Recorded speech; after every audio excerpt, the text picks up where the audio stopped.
Good evening, guys. I hope you all are well. Welcome to Ace My Prep. Today, we are going to have a topic, a discussion around the best scholarships for January 24. It's a very, I would say, in demand topic. Right? Everybody goes crazy about scholarships. Even when I was planning my study abroad plan, the first priority was scholarships, right? So I can totally understand how anxious you guys are. We have been getting all our just give me a second. Yeah. So we have been getting all questions from all over. So we will start the webinar. We are just waiting for some more people who had registered. Right. So just give us 2 minutes, maybe give them time to settle down, and then we can begin. Right. So till then, in the Q&A section, you can mention which universities are you looking for, which countries are you targeting, anything about yourself, so that I can personally view and answer them. If you have any doubts or so, you can definitely drop into the Q&A section. I think that has been made live to you.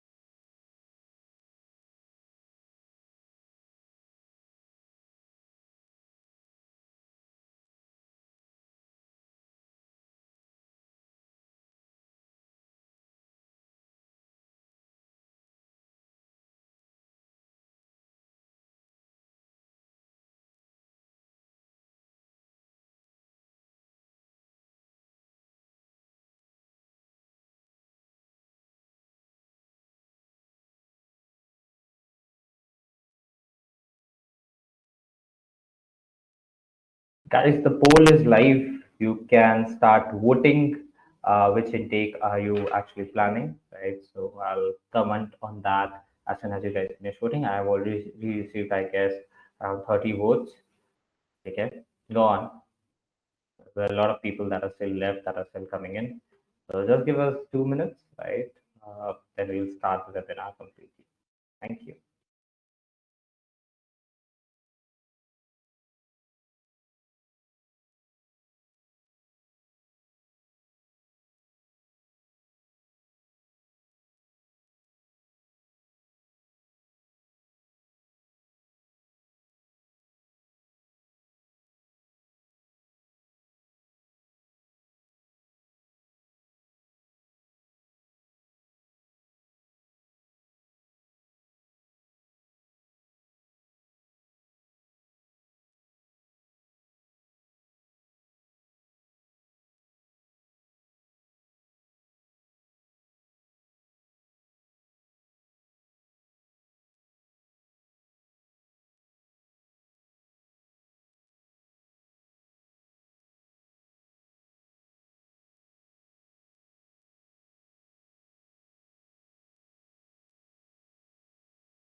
Okay, guys. So I think many of you guys have already taken part in the poll, and we are good to go. I think whoever joins now can catch up a little later. Take it. Okay. So again, welcoming you guys to the session. Right. This is the Pan India session. There are so many people there from all of the states. I've received some Q&A answers already. People are here from Karnataka. Okay. Basically from Bangalore then from Delhi, okay, Mumbai, Kolkata, okay, some are from Bokaro, okay, that's a good city to be from. Take it. Okay, let's start with the main material. So basically, we will be tackling scholarships. What are the best scholarship strategies that you can get to know about? Okay, so first of all, no. The first question that actually people ask me is that January intake, does it have lesser scholarships? No, it doesn't have lesser scholarships. It has lesser universities, right? So university-based scholarships go less, definitely, but the external scholarships don't care if you're going for the September intake or the January 24 intake. You will recognize these words or you will understand these types of scholarships better as we move on along the webinar, right? So I just wanted to counter the first instance, the first question that actually comes to people's mind. Moving forward, right? So what are the types of scholarships? What is the ROI, best ROI strategy, and how to apply for them? This is what we'll be covering today. Okay, in the same order, I would say. Okay, so brace yourself. I think if you guys have any doubts, you can definitely type in the Q&A section also. We'll be catering to that at the end of the webinar as well. Okay. So this is the three components of the webinar, right? Types of scholarships, ROI strategy, and how to apply. Now I want to make one poll live and I want you guys to answer as soon as possible. Okay, we don't have that much time. So how many types of scholarships are there? What do you guys think? According to your research, you can be as frank and candid as possible, right? So how many types of scholarships are there? I've just given you three options, right? So you can choose, three, five, or eight. It's random numbers. I just want to get the opinion of you guys that what do you think? How many types of scholarships can you apply for?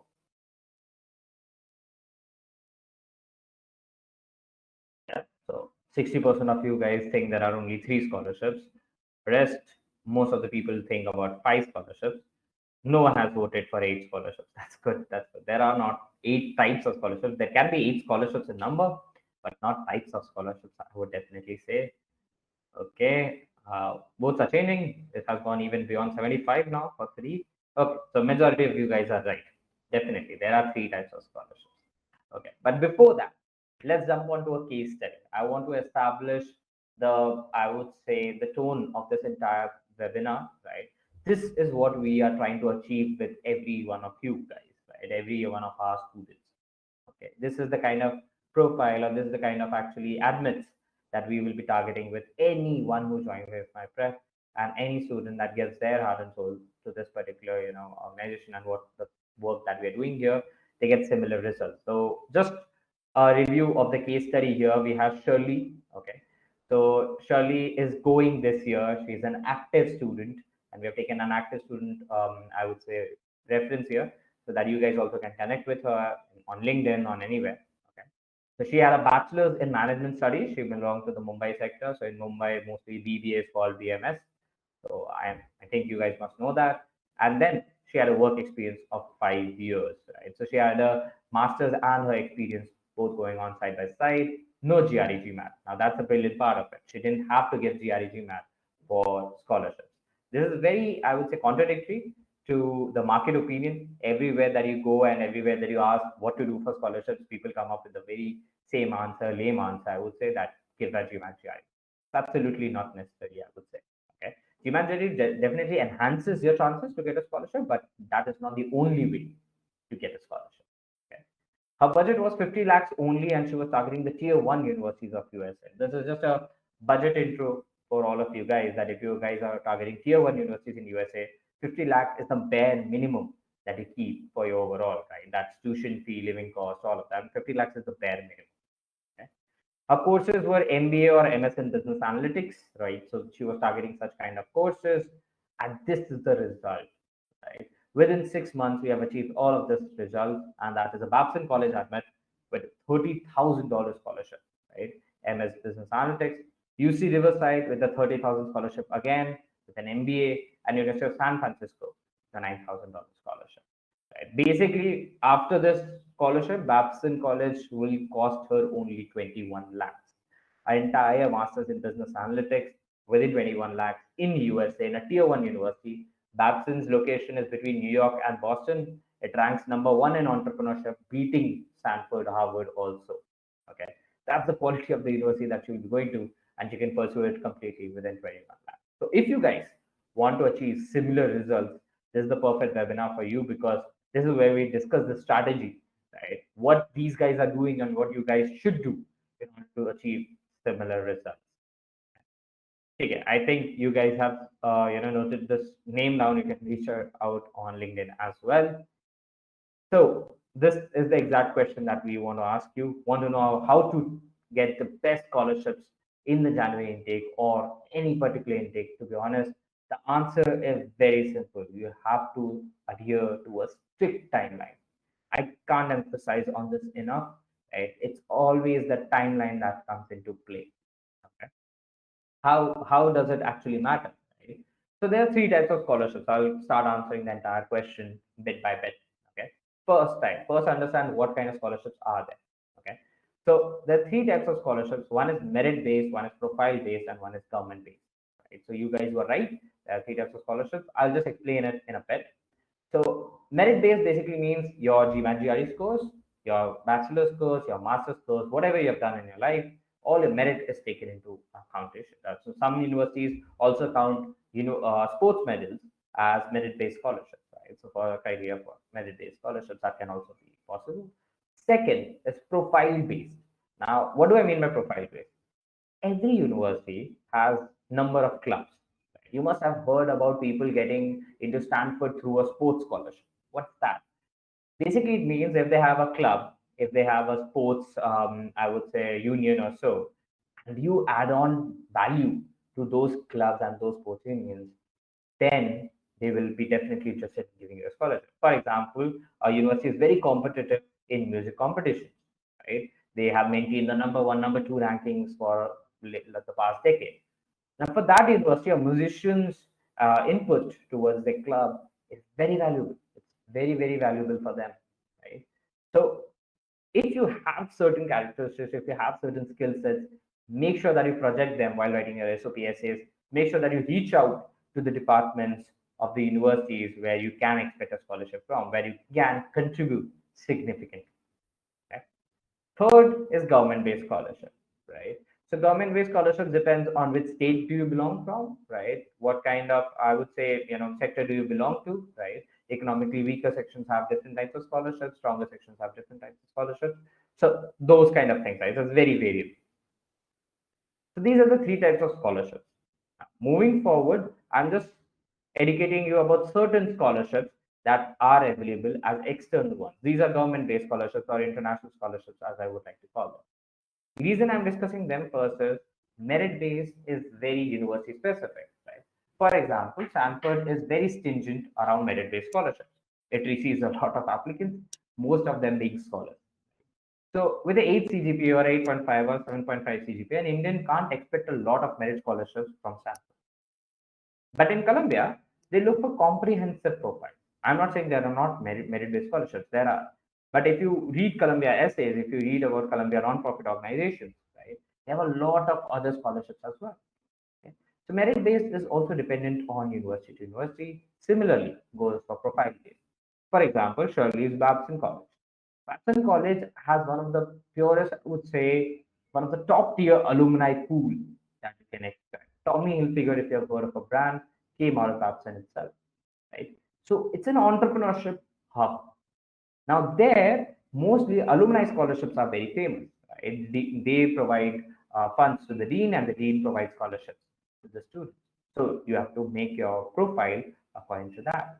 And why am I discussing government-based scholarships? Because this is a huge, I would say, trust factor or huge, I would say, pointer for a lot of students that what kind of government scholarships can I attain, right? And the question here is, are they open for January intake? So that's what I'm trying to answer here. Yes, they are open for January intake. The external scholarships are not, I would say, limited to the September intake, right? You can definitely use them for your January intake applications also. For example, if you have an offer letter right now, you can go for the Nehru Master Scholarship, which has a deadline of May 17th, right? International fellowships, right, are every year, number 15th. Every year there is an application deadline.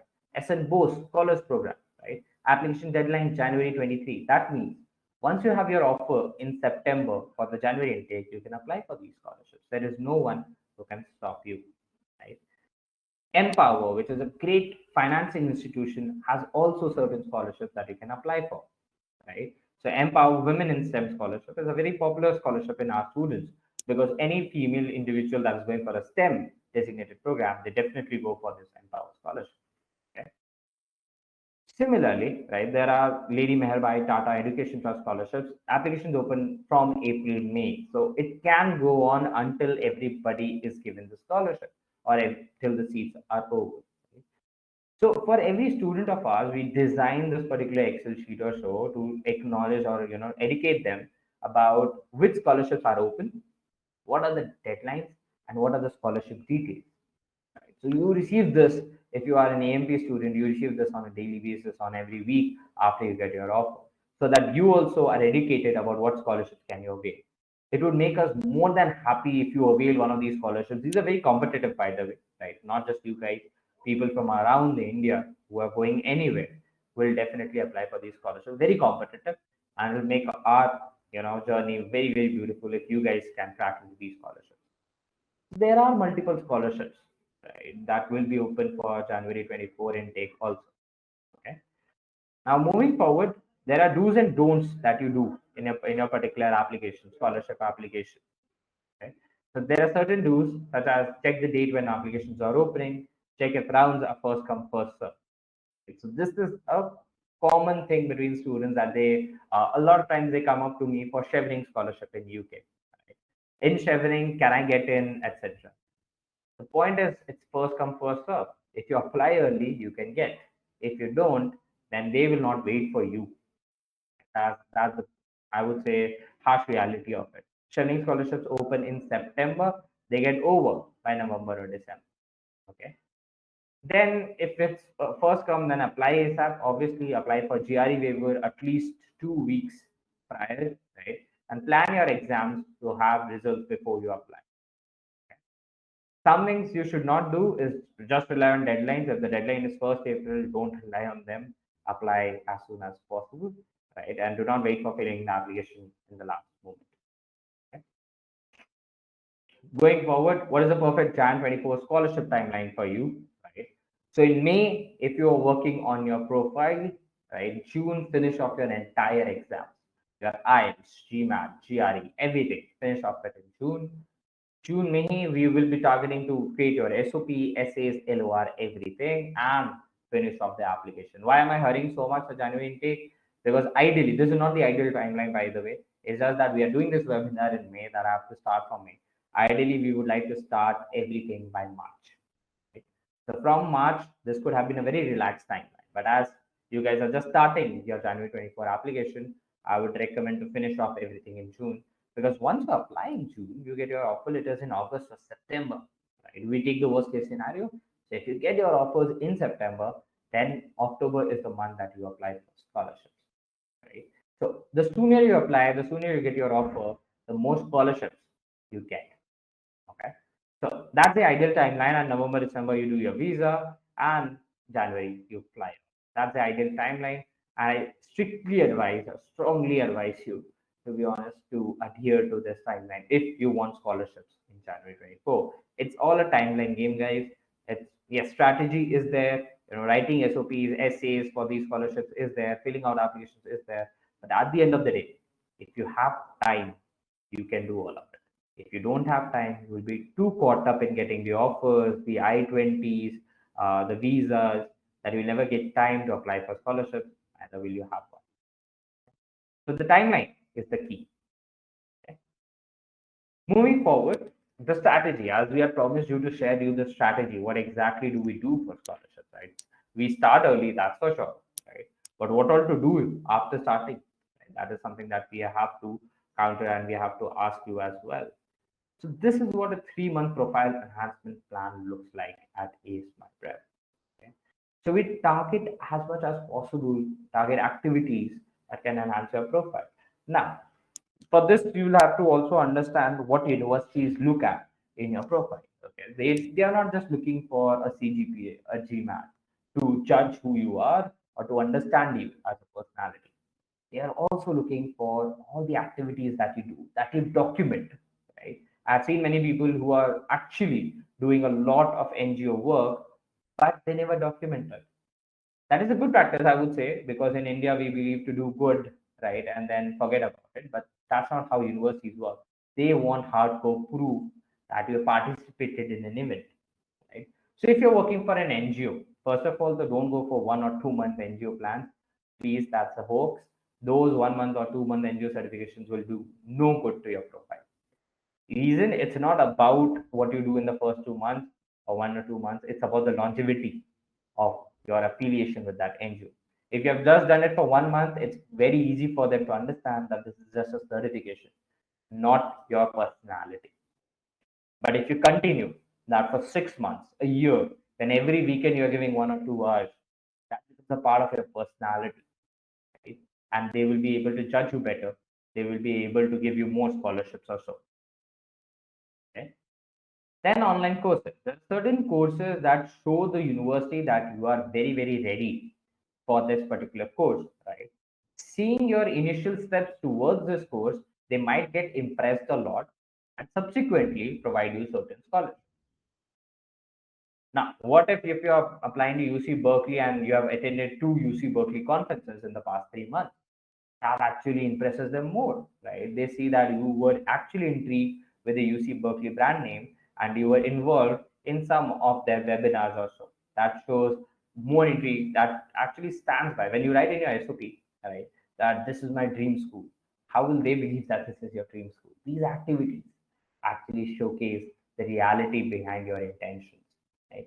And trust me, these universities hate when people come, use their brand name, get a job, and then fly off. They want people who are strong alumni, that will enhance the alumni pool, who will be the flag bearer of this institution's brand. I would say they need more sustainable professionals. Okay, so all of these small activities impact a lot, goes a long way when it comes to scholarship. Okay? Then there are workshops.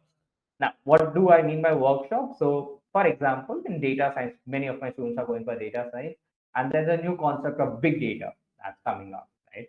It's relatively new. It's not just introduced last month, but it's relatively new. Not many universities have a big data program.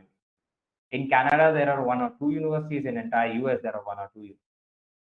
Now, if you do a workshop, if you learn a lot about this particular new concept, that shows that you are very alert.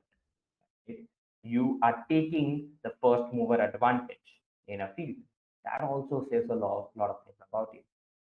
I have seen right now Chat GPT and AI, right? Open AI certifications. How to use Chat GPT to the best of their ability.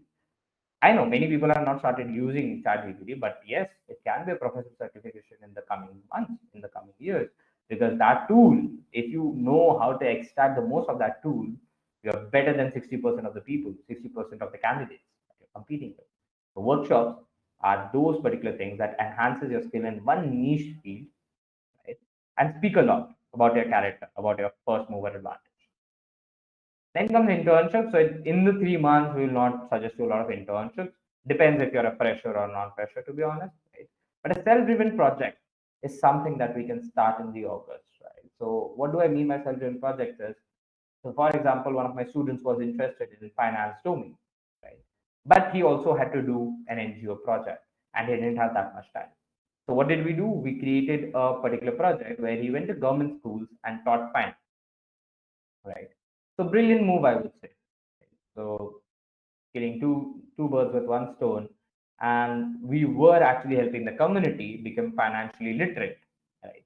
While showcasing our financial success.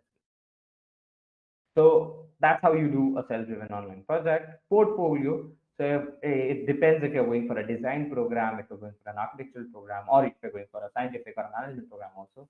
Portfolio basically means highlighting the best of the experiences that you have. For example, you manage once a group of 50 people, right? That's a good achievement. Whether that particular group achieved its target or not, that's something that becomes a part of the portfolio. Okay. Now, if you have more time, we can go towards technical article and more sports certifications. Now, again, this depends whether you are a fresher or not. I can't ask a reputed professional with like 2 years of experience to go and get a sports certificate, right? But a technical article, I can push them for. New languages go a long way when you're targeting different particular countries, right? Specifically European countries. Even Canada, sometimes a French certification in Canada works wonders because certain parts of Canada still speak French, right? So it depends on the country as well. If you're going to France, if you're going to Germany, if you have done a language certification as well, that goes a long way to show how interested you are in it. Right? An academic exam, that's IELTS, GMAT, or GRE. Right? So I've started another poll. You guys can take 1 minute to vote. Have you taken your GMAT GRE yet? I would definitely want to know that number. Right? So have you guys taken a GMAT GRE? Because that will actually help me make your customized timeline as well.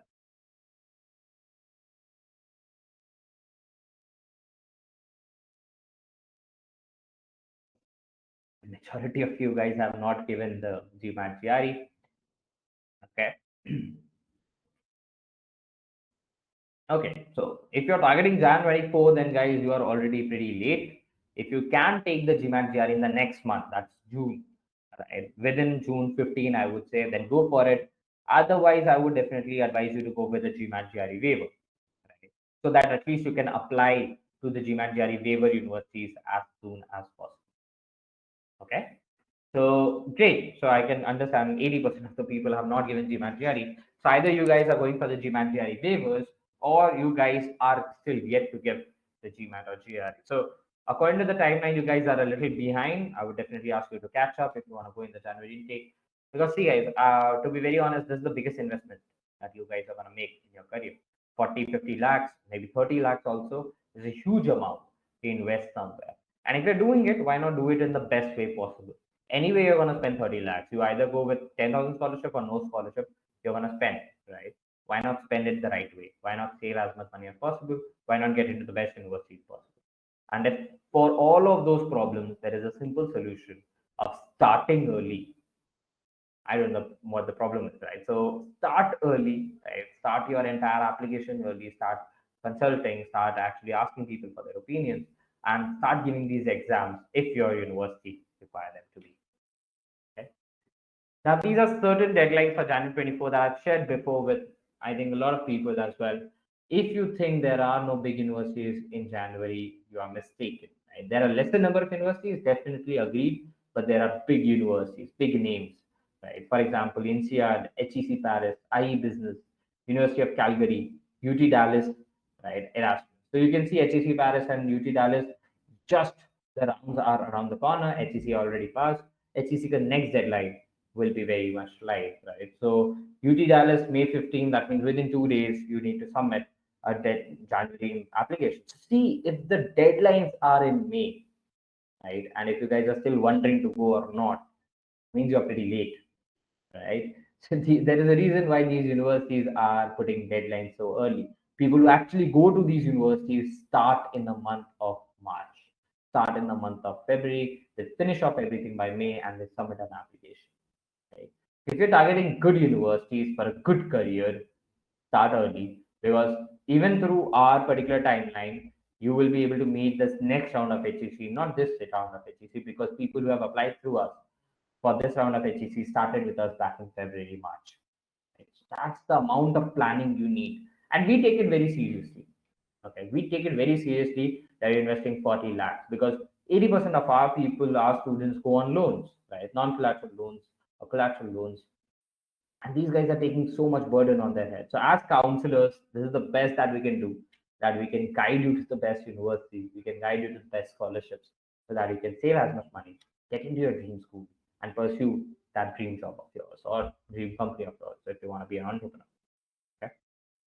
So stay tuned. At the end of this webinar, you will get a free shortlist of these top universities and scholarships for the January 24 intake, right? We have included 5 countries in that.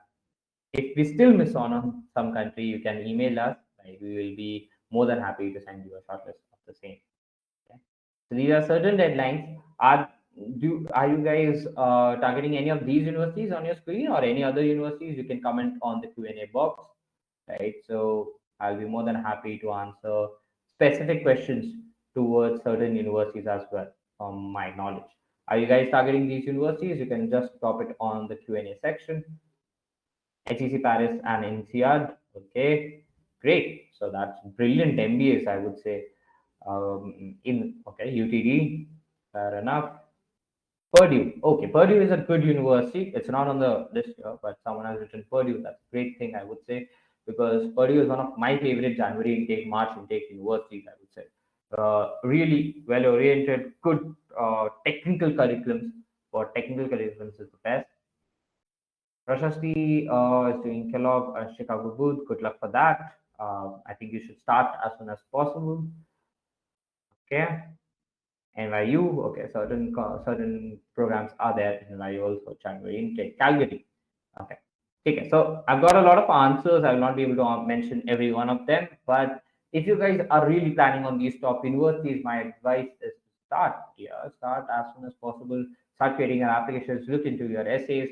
Look where you're lacking in your profile. If you're going for these top universities, leadership is key to your application. Wherever you have shown leadership in the past 3 years, mention it, enhance it, get certifications for it. So when you work for an NGO, you get one certification for your NGO participation, one certification for your leadership qualities, right? So make sure that your letter of recommendations also highlight your leadership skills if you're going to these top universities, right? Because a leadership quality actually covers everything. It covers the analytical aspect of it. It covers the people management aspect of it. It covers how well can you handle diverse cohorts. So such kind of things will definitely be proven if you can prove that you are a great leader. You are a born leader. Okay? Okay, so I'm opening the forum to all questions. These are some FAQs that we came up with that students mostly ask. If you guys have any particular questions regarding the scholarships or the January intake, more than happy to answer them now. Uh, until you guys write down, I will just answer these FAQs. Are scholarships available in January 24 intake? I think after this webinar, you guys will completely agree to me that yes, there are. These are just some, by the way. This is not the entire list. I've just shared some so that you guys can understand what kind of scholarships are open. These are external scholarships, right? And these scholarships don't actually ask you September intake 20 or January intake. They just ask you to have an offer letter. Okay. So the key to all of these scholarships are your offer letters, right? Then moving forward, are there other particular scholarships? Yes. Right. Again, emphasizing on the same. If you have a good merit score, then merit-based scholarships will be there. If you have a good profile, like there are two of my students, one of my students right now was handling around 40, 50 people under him. And right now he has received the Boston University offer for an MBA with $30,000 scholarship. He didn't have a GMAT. Why is Boston giving him $30,000 scholarship? Because he's a leader. Every day in, day out, he's managing 30 people. 30 to 50 people who are directly or indirectly reporting to him. Numbers can be increased. So there are people who say that 150 people are indirectly reporting. That is also mentionable, right? Because in your weekly meetings, you must be discussing about all those 150 people, right? Something worth mentioning. Profile-based scholarships. There are certain students of mine that have their own entrepreneurship. I'm not saying global startups, just entrepreneurships where they're trying to make a change, right, or impact the economy in some manner, or create a good revenue for themselves. Even those things are profile-based scholarships, and last is government-based. So these are the government-based scholarships, certain government-based scholarships that I've highlighted because these are the most difficult ones to get a hands on. Okay. The merit and the profile base actually vary from university to university. So according to the university, according to the country that you're targeting, we'll be giving you the shortlist one from both. I think I've received some of the questions. One is, should we start? If I start today, am I too late for January intake? Yes, you are late, but you can still do it. Okay. So it's not that late that I say, okay, forget about January, because the next intake after January directly comes in September in most of universities. Some have a summer intake also, but not taking them into consideration. The next intake is 9 months away, my friends. So it's better to go for the January intake if you still can. It will also depend on the characteristic of your university, right? So it still can be done. That's why I've shared this timeline. Okay. So when you go by this timeline, if you finish off everything by June, July, I think I would say definitely August, September, you'll have your offer letters in your hand. What are the best certifications to go for? It totally depends on which MS you're talking about, Prashasti, right? So Totally depends. One common certification that I would like to suggest all the guys that are going even something remotely related to management is University of Geneva International Organizations Management. It's a free course, right?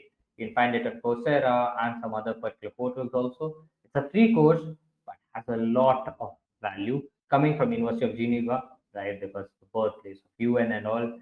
So they have integrated a lot of the stuff of United Nations into them. So that particular certification, I would say, is definitely valuable. I have talked about that certification with the admissions officers of Ivy Leagues as well. Okay, so that's a beautiful certification, I would say. There was another one in Harvard, I would say, psychology and management. You can look it up. I think that one is a paid one, but that is a brilliant one for anyone who's going remotely related to that. Are there certain scholarships available at NUS, NTUs, SMU for MIM or MSBA courses? Yes, there is. There will definitely be if you are targeting, all of the Singapore universities. Yes, there are certain scholarships that will be provided to you. So I think you should look for the Changemaker scholarship, right? So all of these universities will have, if you have impacted your society in a positive manner, they will have change maker scholarships. This is a very famous, I would say, scholarship even in Warwick Business School. Right? So Warwick Business School also offers same in UK. If you have impacted your particular society in a better manner, give me the proof. I would say definitely you will have to provide the proof to the university. But if you can do so through a certification, through an LOR, I think you will definitely be eligible for some scholarship. Right? So there is another list. I'm sure my team will reach out to you for reason giving any other shortlist for that matter. Okay, there are certain other questions. I think most of the questions I've already covered, so I would avoid repetitive questions. Country is the best for January intake? Good question. I would definitely say it's a good question. So what happens in January is, as I mentioned, there are not less scholarships, there are less universities. Right? So in UK, US, Germany, right? So all of these particular countries are open in the January intake. You will see a lot of European universities having a January intake as well. There is no perfect, I would say, perfect country to look for January intake. If you have certain preferences towards a country, definitely look forward to the January intake universities there. You will at least find five, right? A very elaborate January intake is present in Australia and New Zealand. Okay, so you can look at that as well.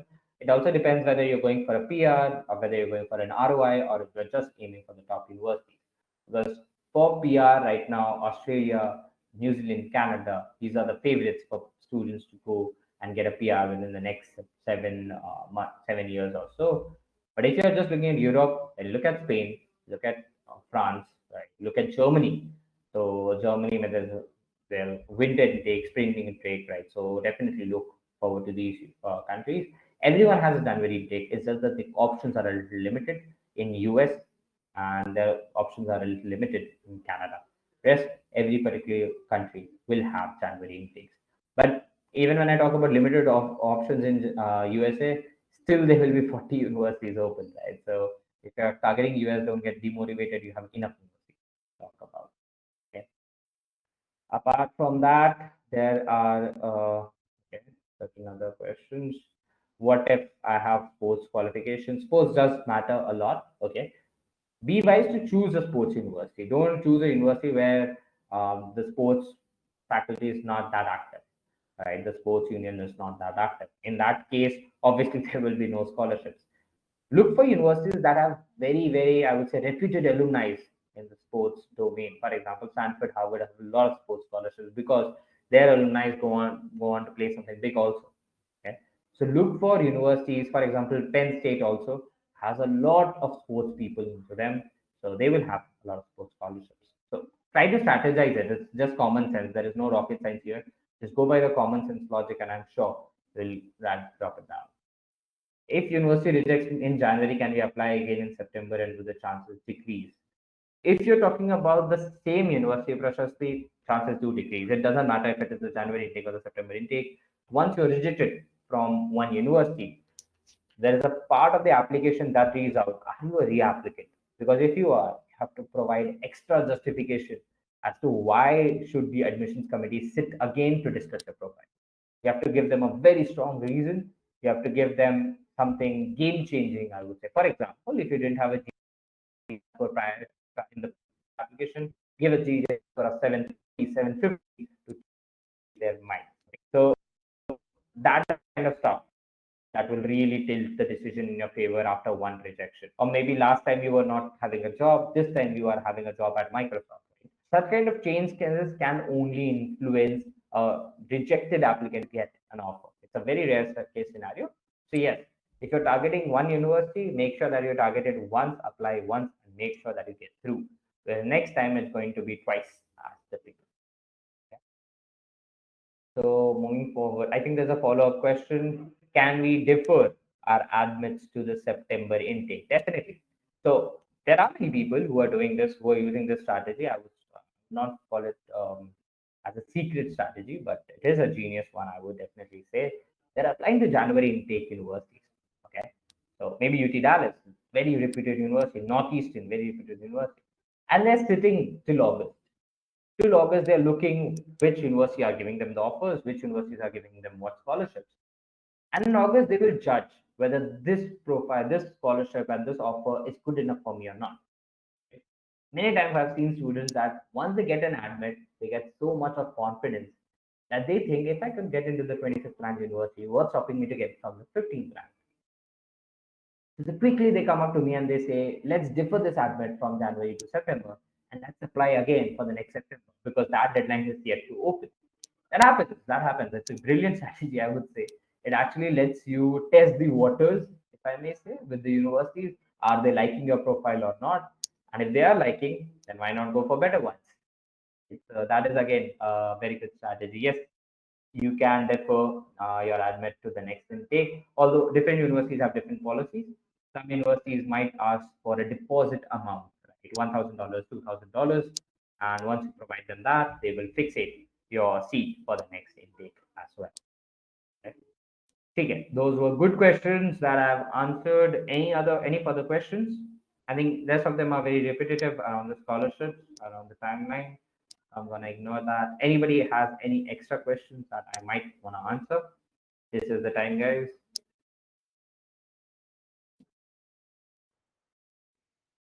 Okay.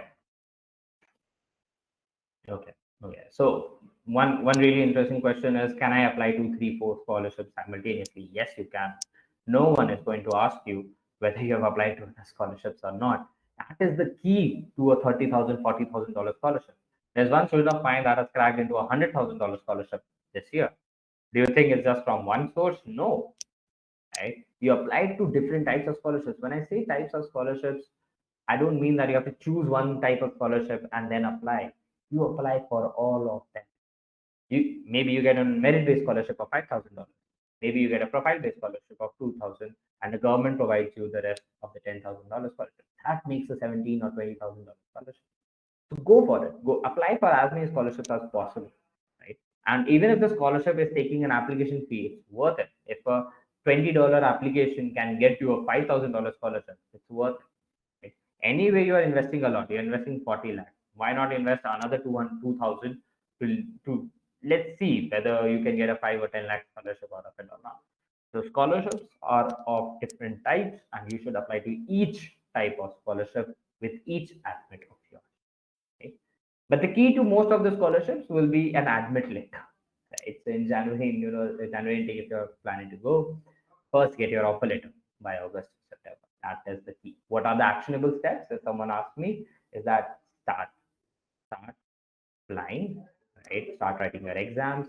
We will definitely help you write your SOPs, essays, LOR. Let's get an offer letter first, right? And then we can also play negotiations, right, with all of the universities. This has happened where if students get 4 or 5 offers, we send the other offers to the different universities just to lure out more scholarship for them. That I've got a $30,000 scholarship somewhere else, so I really am intrigued by your university. I'm really interested to come and join your university. But if you can up my scholarship, it will make it a very easy decision for me. You have to be respectful. You can't be, I would say, arrogant about it that you've got another scholarship. But you have to mention to them that this is the dream school that you want to go for. And if there was some financial aid or financial help, it would really help make you make a decision very easy.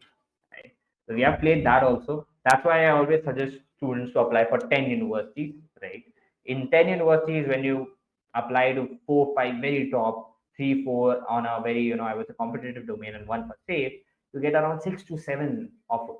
And once you get a 6 to 7 offers, then it becomes very easy for you to, play the negotiation for scholarship, get the best scholarship for you, and then decide. You should be in the controlling position, right? Not the other way around, where universities are just giving you an offer and you're waiting for offers like anything. It should be the other way around.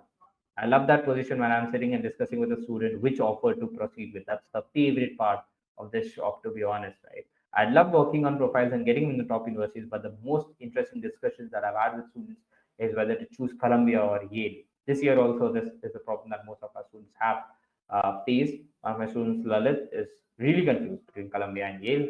Both of them are providing scholarships. The key factor to which it narrowed down was the location, going with Columbia because it is New York. Okay. So this is the kind of discussions that we love to have with our students after getting admits and scholarships. If you also want to be a part of similar discussions, again, join us. Right? We'll be more than happy to help your profile get into the best universities and start applying because the timeline is the key everywhere. Okay. Perfect, guys. So I guess that's it. Any other questions that you guys have? I have 2 minutes that I can dedicate to this, and post that, we will be closing the webinar.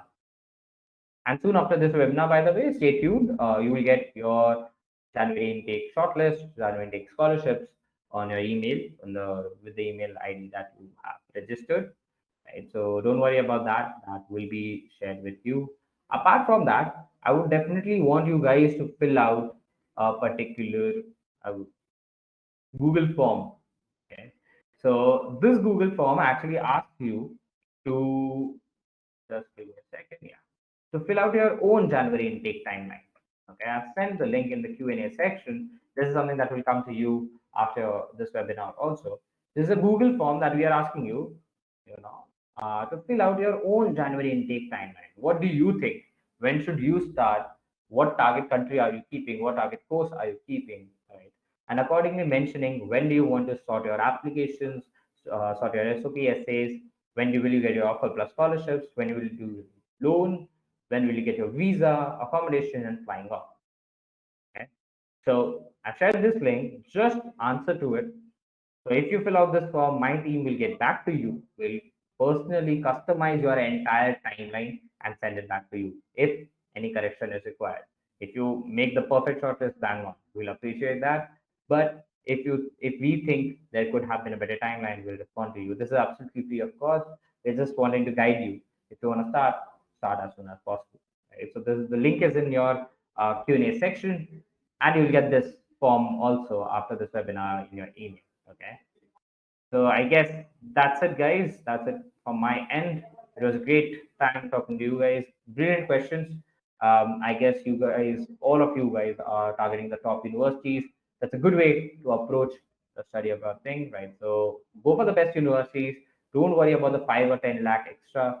Trust me, 2 years down the lane, when you'll be getting 20 lakh extra jobs, you'll not be cussing yourself or you'll not be regretting, to not go into a smaller university, specifically in the post-pandemic world where you don't know when the next COVID will arrive or so. Get the best brand name on your resume. The brand name on your resume will stand for the next decade or so. Okay. So that's it, guys. I hope this webinar was helpful to you. I hope I was be able to give some knowledge of mine to you. So great. See you in the next webinar, right? And take care of yourself.